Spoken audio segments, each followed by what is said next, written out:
The views and opinions expressed on this program do not reflect the company, owners, management, staff, clients, or partners.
Greetings and welcome to another episode of Bermuda's Feel Good Early Morning Show. Good day, Bermuda, supported by Pete's House and Aliana's Restaurant. I'm Terri Too Cool alongside Jacky Lambert, and we want to thank you for getting up bright and early with us today. Jack, how are you feeling this morning? Great. Good. So we got good sleep. Our child did not disturb our sleep at night. So parenting has gold star.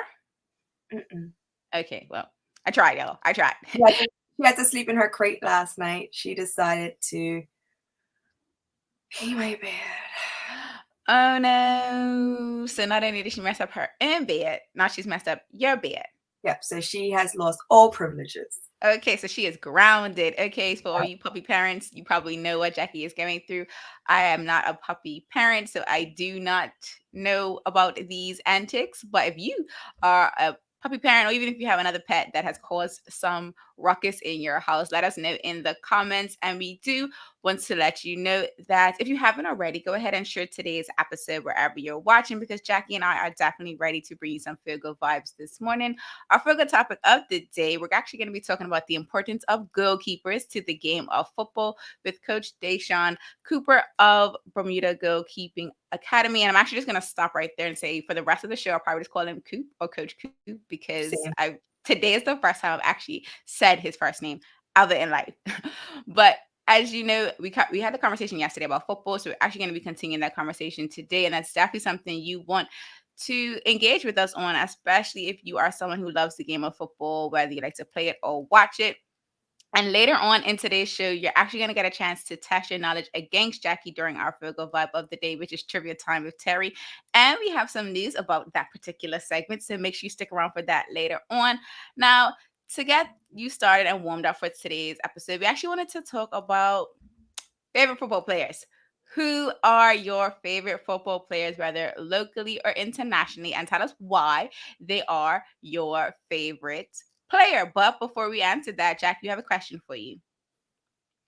Did your pup keep you up all night? I think Jamal kind of came in late when we were talking about it, but let us know.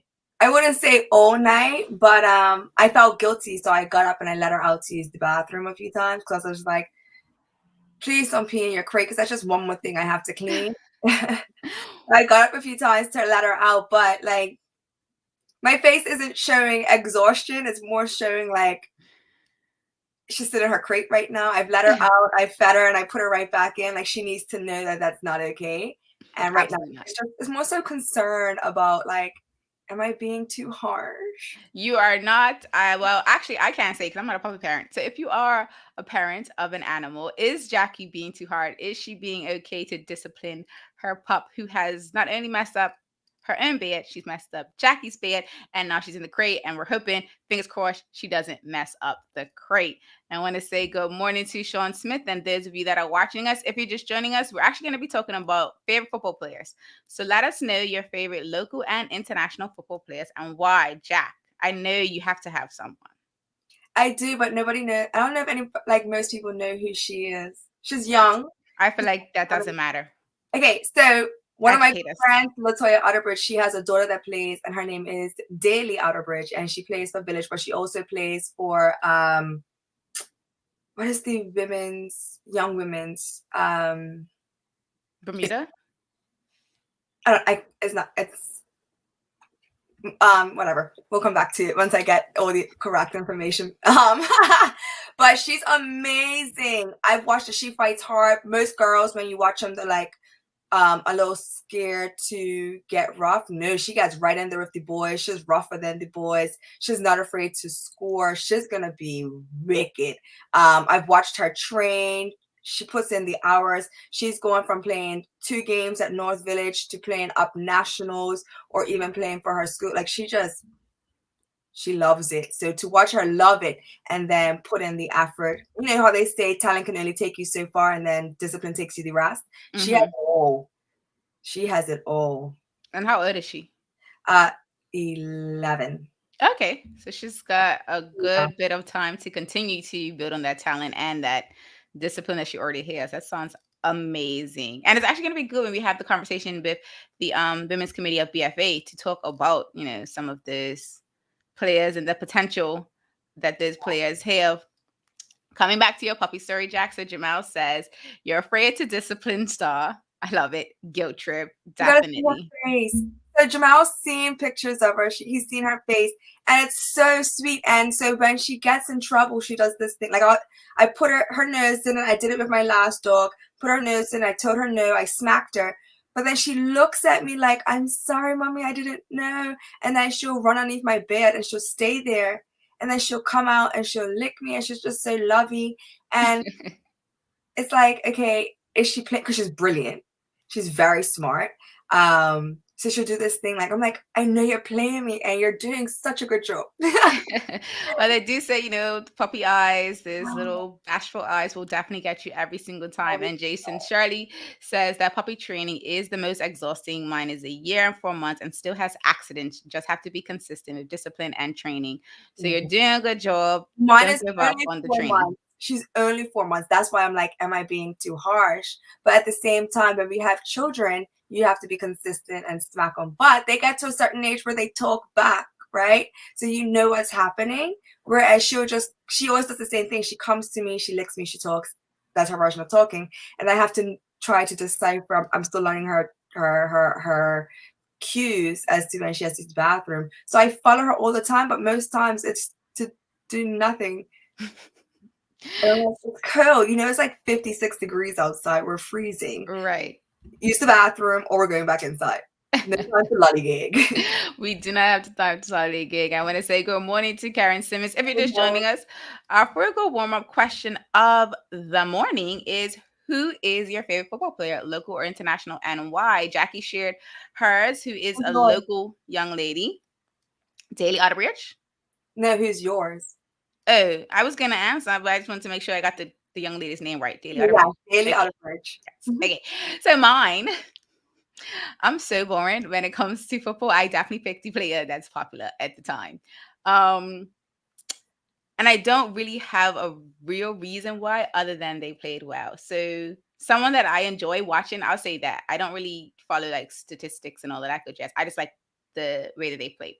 Neymar is someone that I enjoy watching play football, primarily because he reminds me of Pele. So Pele is my mom's favorite football player. And so when I watch Neymar, I kind of get the same excitement that my mom expresses when she's talking about Pele. And so I'm like, okay, he's a good player to follow.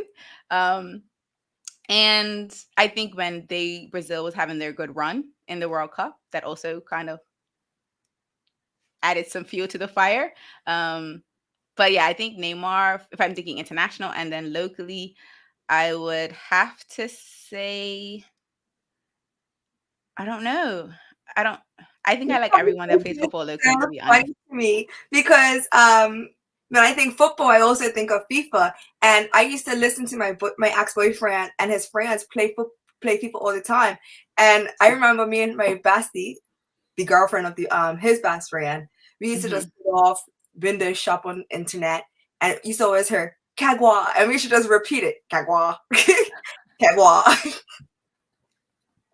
So I had no idea who the person was. Like, this is so funny because it just brings back so many memories of all the trash talk, and yeah. Hilarious. So Traveling Trotty, saying good morning to us. Good morning to you. And Sean Smith says his player is CR7. his sheer commitment to his development to be the best. Is that Cristiano Ronaldo? Mhm. Okay, because you definitely came up with the R2D2 kind of acronym, and I was just like, I'm gonna just go out on a limb because I feel like he's been in the public eye recently because of his transfer back to a specific club. United. Yeah. Okay. So you guys could tell I'm really not into this football world internationally. What if they Sean's a United fan just like Jamal? Yeah. Yes, I feel like he is because you're a City fan. Wow, United. Okay, I don't know the difference. I really don't know. I honestly feel like Manchester City and Manchester United should absolutely, one of them need to pick another name because it's just too much for me to try to remember which one's which. Because they have like the same colors, similar colors. Right? I don't know. Okay, we'll leave that alone. You can tell I'm not into international football in the least bit. I still don't have a team. Jamal's still a United fan because he wavers, like he goes back and forth depending on if he likes him or not. Didn't he deny, or he said it's a toxic relationship? That is just a football fan now. Yeah. But when United's doing well, the managers are doing what they're supposed to do. It's back on the team. He tolerates them a little bit more. Right. Yeah. Okay. There's that.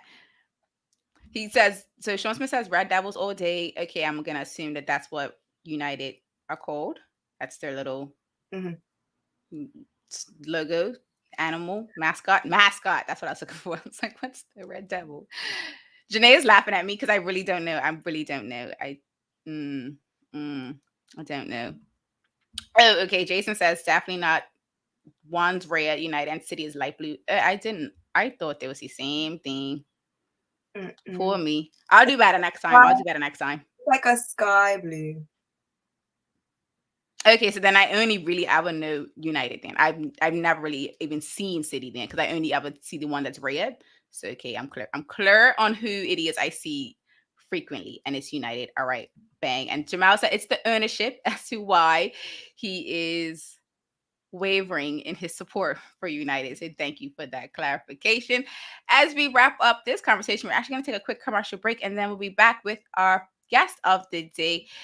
Coach Coop is here to talk about the Bermuda Goalkeeping Academy as well as all of the other things he has going on. So make sure you stick around. And if you have any questions about the game of football, specifically the position goalkeeper, drop them in the comments because Jack and I will be right back. Same smooth sounds, different name. BCG Radio, home of Bermuda's most engaging morning talk shows, The Daily Hour and Good Day Bermuda. Download the app available for Android and Apple devices. BCG Radio, your station for conversations and entertainment.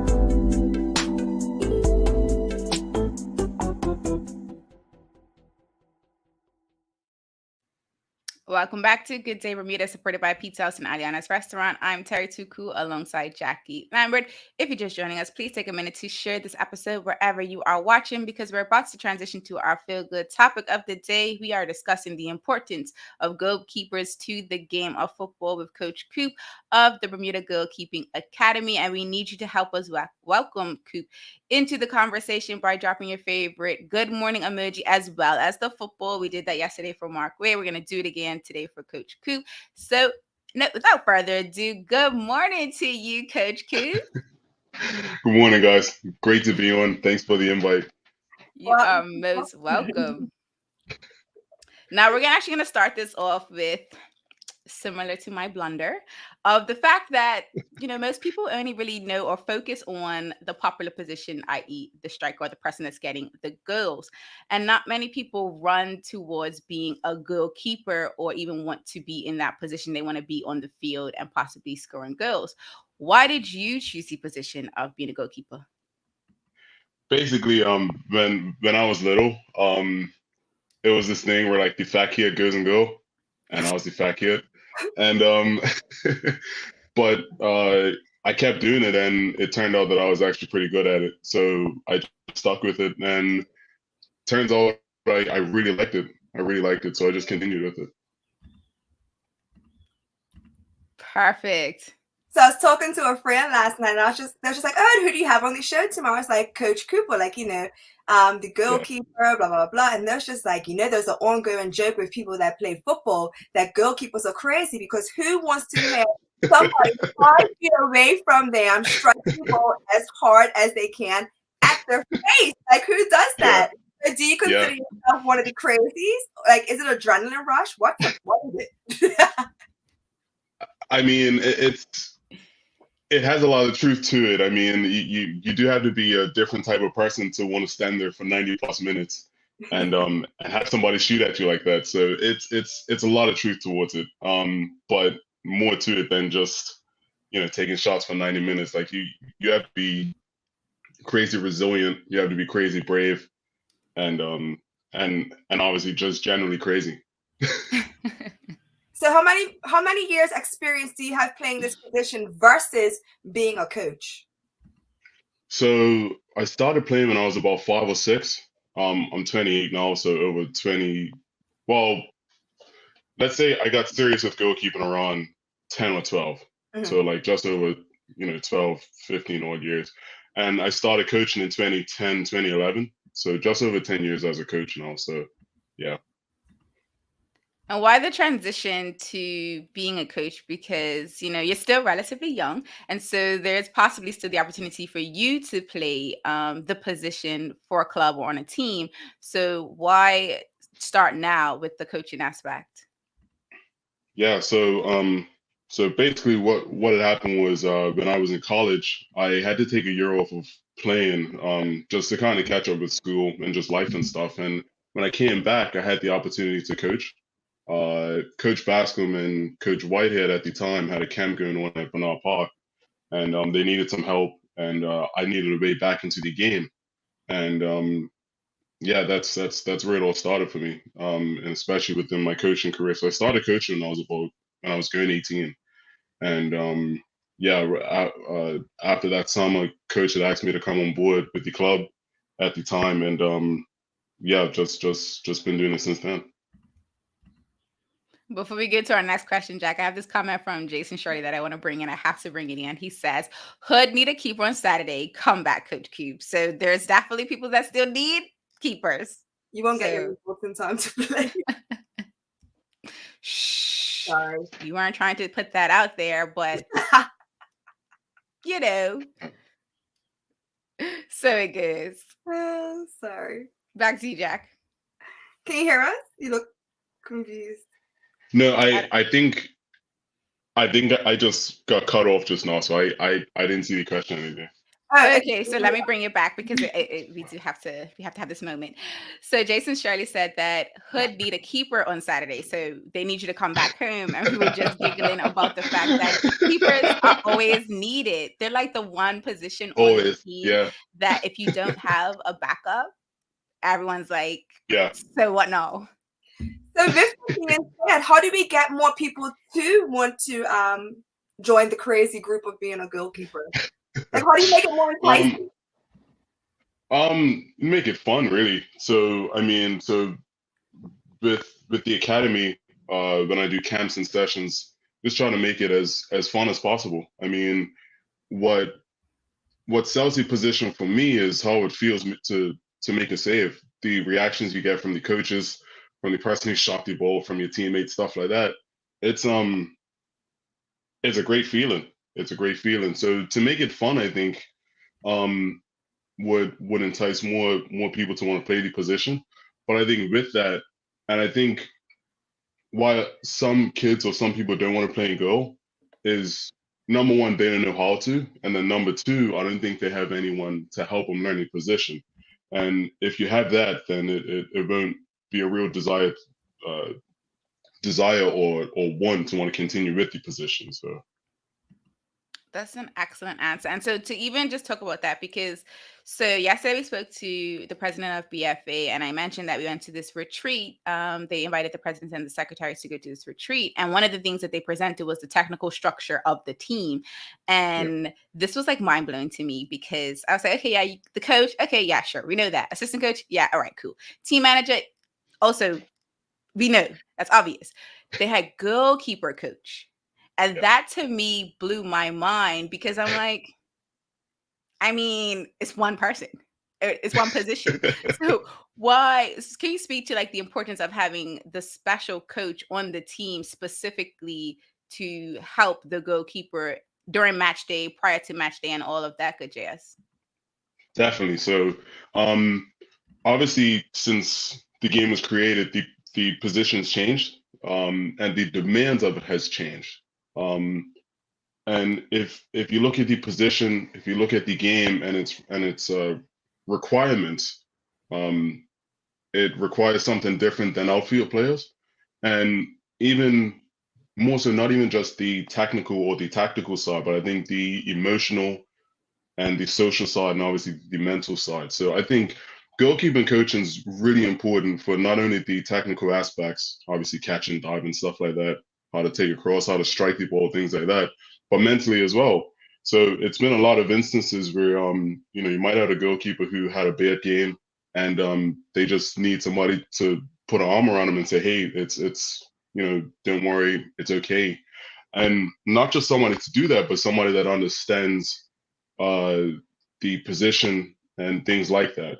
So, and I think that's why like a goalkeeping union or that goalkeeping department is so important. And I think it's a bit of a family, because we all understand the highs and the lows of the position. So, for example, I play a game tomorrow, ball goes through my legs, we lose the game 1-0. I can go back to the GK union and they'll be like, hey man, it's fine, don't worry, that's happened to me, yada yada yada. And then, we just wake up the next day together and just try to make it better. I love that answer.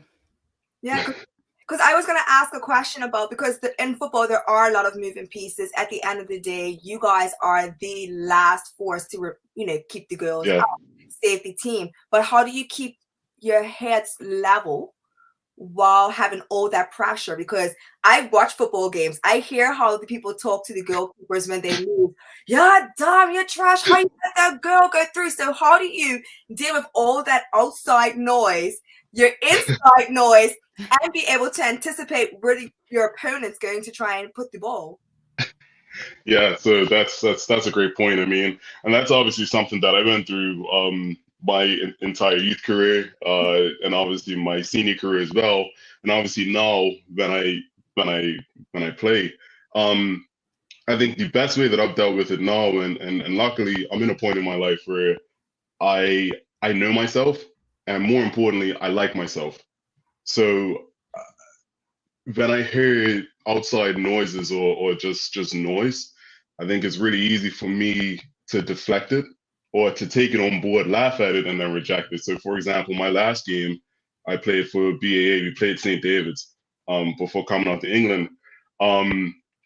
Someone said, "Hey, Coop, you're dumb. We're gonna sink you." And I just turned around and just smiled at him and said, "Okay, cool."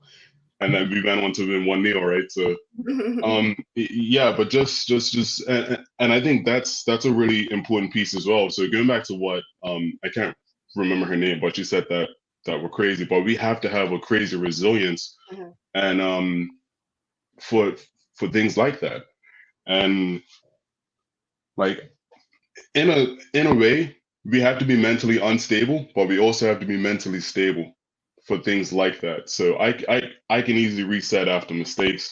I can easily reset after someone says something, so that mental piece is super important. So Jacky and I talk about mental health all the time. It is probably just the subtitle of this Feel Good Vibe show. For you personally, what are some ways did you, support your own mental health and protect your peace outside of the game? Because you kind of just spoke about how you're able to reject, some of the outside noise, but just personally in your life, what are some of the self-care things that you do? So the difference from when I was playing from when I was younger to now is I talk to myself more positively. So when I made a mistake when I was little, I said, "Hey, great job, idiot." And versus now, I say, "Oh well, mistake, but hey, let it go, move on." So I try to talk to myself way more positively now, because obviously I can react to it in a more positive way. versus negative. If I'm constantly feeding myself negative, then negativity that's put towards me, I suck it in way easier. Mhm. And I think the same works with positivity. So the more that I speak to myself in a more positive way, positivity that comes towards me, I can just take it way easier. So that's one thing. Definitely positive self-talk. A lot of goalkeepers now, they're starting to share their own rituals as to what they do when they make mistakes or when they're going through a tough time. And yeah, I think that's just a massive ritual for me. It's just positive self-talk, self-reflection, and just visualization as well. So uh, like for example, before a game, I think about all the good passes that I'm gonna hit, all these saves that I'm gonna make, all the crosses that I'm gonna catch. You know what I mean? Things like that. And yeah, it makes your energy skyrocket. So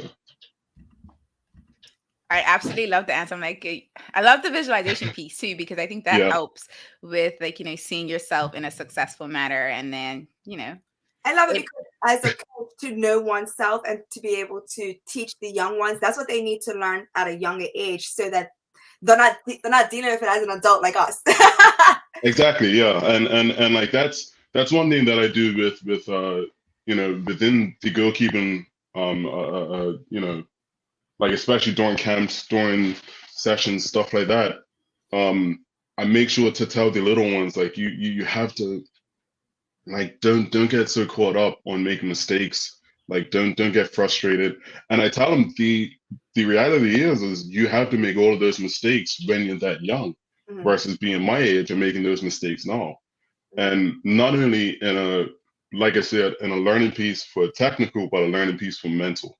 So if I fail kicking a ball when I'm 9, 10, 11, 12 years old, and I get over that mentally right then and there, then I'm going to be able to get over it when I'm 21, 22. So I do that a lot within sessions and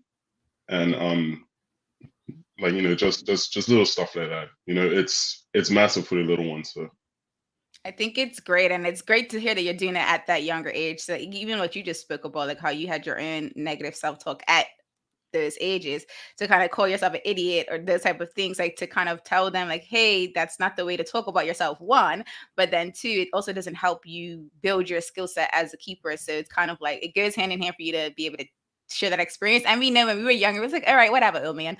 But now it's like we're like at that age where it's like, okay, it does make sense for us to continue to pass that knowledge and wisdom on so that they don't have to deal with some of the things that we had to deal with internally. Pass it on, healing, not trauma. We're all for yeah, that. I want exactly. to Yeah. bring in this audience question. So Sean Smith asks, do you train your goalkeepers how to play out from the back, like what today's managers want in a keeper? Before you answer that, can you explain what that is for those of us like me that have no idea what he just asked?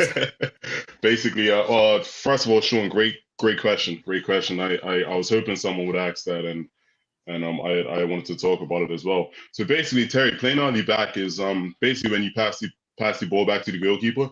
If you're on my team and you pass it back to me, I can't pick it up. So I have to play with my feet. And obviously that's changed over the last 30 to 40 years as well, because back in the I think 50s, 60s, and bit in the 70s, if you pass it back to me, I would be able to use my hands but then they got rid of that rule in the 80s, I think. So the position changed a lot since then. So do I do it? Absolutely. I do it so much because statistically the goalkeeper plays with the feet 10 times more than the hands. So for example, I used to do some analysis on Premier League goalkeepers during the pandemic when the Premier League first came back. Um, I would just take note of how many touches they had with the feet, how many touches they had with the hands, how many saves, how many interceptions, things like that, and I would compile reports based off of that, and I would what's the word? I would make it more advanced in a sense, like okay, well, what part of the field are they passing to? What areas? Which player? Why? You know what I mean? Things like that. So I we do it a lot within the academy. I do it a lot out here. if I had to throw a percentage on it, probably anywhere between 40 to 60% of my training sessions, you would see goalkeepers using the feet or a various type of distribution. So I do it a lot. Yeah, great question. Love it. Thank you for the explanation, because I've seen it a lot and it scares me, because I'd be like, yo, what if they gotta go? Oh my gosh. But okay, I Yeah. understand it now. I get it. Yeah. Yeah, no, it's a great tactic now because and you'll see it within Manchester City, you'll see it within Chelsea. They use the goalkeeper as what they call a trigger. So for example, if the ball gets passed back to the goalkeeper, the other team might think, great, this is a great chance to press. Let's move the whole team up. And then if that happens, it'll be space behind. It'll be space behind the forwards, behind the midfielders, and goalkeepers nowadays are so good with passing the ball that they can exploit gaps. They can break lines and they can start counters, and you can see that a lot within today's game. So I am learning so much as a novice spectator. This is I'm brilliant. gonna come back on this show so more often, and it won't be about me, but it'll just be me explaining the game for you guys. It's gonna be great. It's This gonna be awesome. educational Yeah, session, I am just living. yeah. I am a You student. should have saw me when I wasn't in the studio. When you said that Manchester City was rare, I nearly spat out water. I nearly spat out water. You have no idea. I said, wow. Don't worry. I said, okay, yeah, these guys need me. I saw you. I was just like, okay. Wow. Cooper, I miss walking over to the edge of the courts and being like, Cooper, afternoon. Yeah. You That was great. at Bernard's Park. Where exactly in the world are you now? Where? BAA. Okay. Yeah, it's great being over there now because and I think that's one thing that Bermuda needs more. We need more good training fields. BAA is a great surface. And very rarely do I have to worry about like where to set up, what to do in certain areas and stuff like that because every patch of turf at BA is decent. And going back to Sean's question, to playing out of the back and playing with feet, it's so much more effective to train in it because you don't have to worry about tall grass, you don't have to worry about bumps, and stuff like that, and that speeds up development big time. So really happy to move there now. I think we've been there almost 3 years now. Oh wow. Yeah, yeah. It's just like a lifetime. Yeah. Now I want to come back to earlier. You mentioned resilience is something that people playing in your position need. What are some other great characteristics or some abilities that someone who may be interested in being a keeper, maybe they're like, all right, I'm a part of the crazy crew, I'm down to sit 90 minutes in this goal. What are some other, characteristics and personality traits that do well for someone in that position? Bravery. Like that's the biggest one for me, bravery. I think you have to be a leader as well because the team will constantly look at the goalkeeper not to just bail the team out, but for that added piece of motivation. So, 90th minute, make a big save, leads to a corner. A lot of times you'll see the goalkeeper rallying the troops, and to say, hey boys, this is it. Nobody's getting through. We're winning this game. So, yeah, you have to be a motivator. You have to be brave. You have to have courage. And I think those are the two biggest things for me. It's not like I don't want to overcomplicate it, but I think the biggest things for me is bravery. Be a motivator. Be a positive vibe on the field. As you can see everything, you can see everybody. So it's a great chance to motivate whoever needs it, and to just be a solid example, to the team. So I think that's it for me, really. Perfect. So before we wrap it up, one last question. What is Yeah. next for you and your academy? What's next? Sorry. What's next for you and your academy? Yeah. So I think we're in a really good space right now. I mean, when I was just back home for Christmas, camp was crazy. So I have two camps. So one runs during the morning and then one runs during the afternoon for the younger ones and then for the older ones. In the morning we almost had over 20, and then in the afternoon we had like about 10, 12. So I think we're in a really good space right now. What's next? I would love to get some older goalkeepers here in the UK, just for training, to see new things. You know what I mean? To see games and stuff like that. My experience here for the last 2-3 months has been phenomenal. So being able to see matches firsthand, just being around other like-minded people that are all chasing a big dream. It's great for development. So I think that's what's next for us. If I could get 16, 17, 18-year-old goalkeepers for a week to train at Chelsea, Southampton, Reading, you know what I mean? I think that would be massive for them. So that may be coming up soon.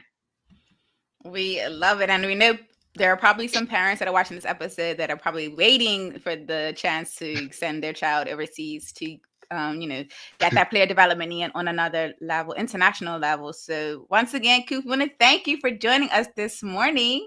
And I am grateful for all the knowledge that you Thank shared. you. I now know City is light blue, United is red. Okay, it's done. I know. Don't forget about West Ham too. Make sure you watch them and support West Ham, Okay, is that your Don't team? know if you can see it. Yeah. Okay. I am so oblivious. Okay. We're definitely going to have you back on, Coop. We're definitely going to have you on. Let's go. Have a good I'd love day, to be Coop. back, guys. Thank you so much, guys. Thanks for You're coming. most welcome. Jackie and I are going to be right back after this commercial break. Do not go anywhere. It's time for our Feel Good Vibe of the day, which is Trivia Time with Terri. And we have a special announcement today related to our Trivia Time. So make sure you do not go anywhere and drop any comments you have about today's conversation with Coach Coop. Excuse me, if you learned anything new, if you laughed at the fact that I didn't know the difference between City and United's colors, go ahead and have all of those moments in the comments. And Jackie and I will be right back. Same smooth sounds, different name. BCG Radio. Home of Bermuda's most engaging morning talk shows, The Daily Hour and Good Day Bermuda. Download the app available for Android and Apple devices. BCG Radio, your station for conversations and entertainment.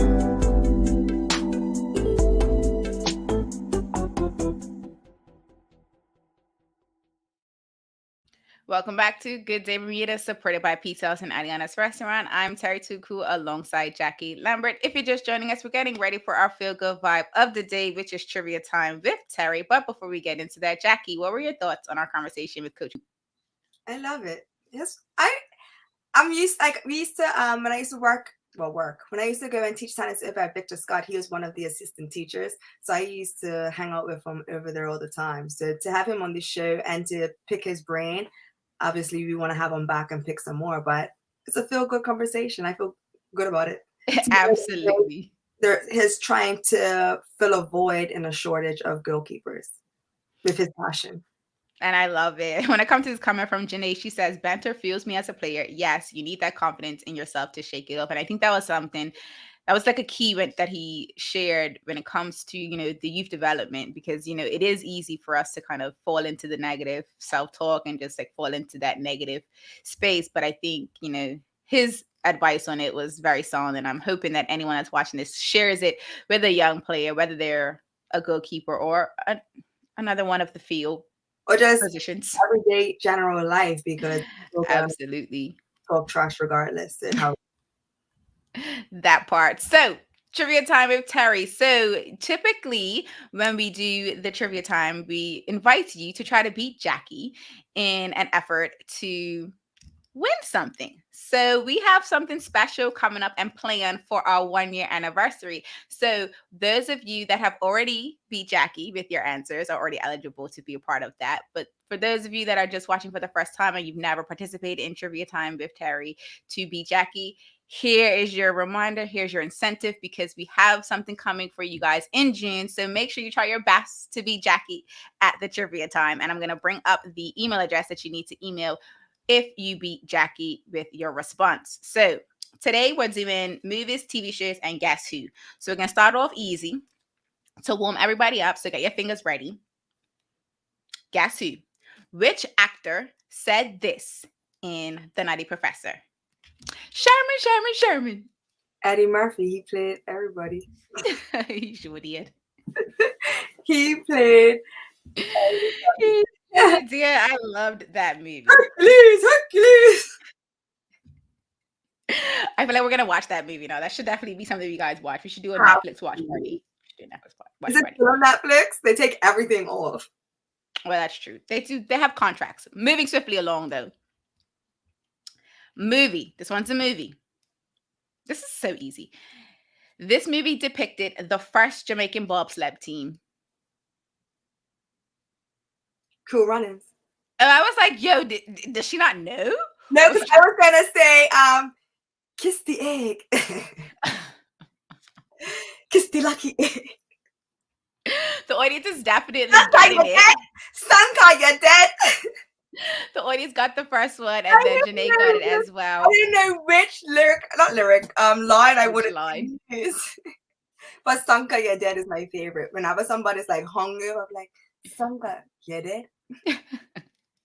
So this last one, audience, I think you might be able to get it before Jacky. The first two, she was definitely real swift, but this next one, you might be able to do it. It's a TV show. Keep that in mind.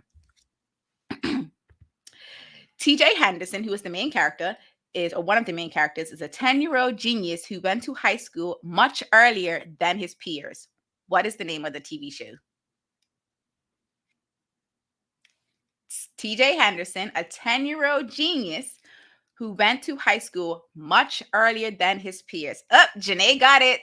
Smart guy. I loved that TV show. You know what's crazy? Because it's the same type of setup as Family Matters.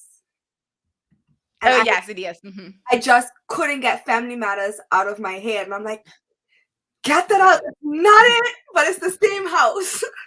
Yes, Janae, go ahead and make sure you email us. You will be entered into our 1-year anniversary prize giving extravaganza. We are going to be rolling out in the next this January. So we got time to kind of let you guys know what the prizes are going to be. But each and every Tuesday and Thursday, for a chance to be entered into our 1-year anniversary celebrations, make sure you try to beat Jacky at the trivia time. I mean, we're gonna try. I'm gonna try to make it a 50-50 chance because a little harder. Yeah, I mean, like, how smart guy was. I was like, geez. Yeah, I kind of knew that one was gonna get her. As always, we hope that today's Feel Good Vibe of the Day has you ready to make it a great one. And thank you so much for watching and engaging with this episode of Good Day Bermuda, supported by Pizza's and Aliana's Restaurant. I'm Terri Tuku alongside Jacky Lambert. We trust we'll see you tomorrow for more Feel Good conversations. Until the next episode, peace and have a good day, Bermuda.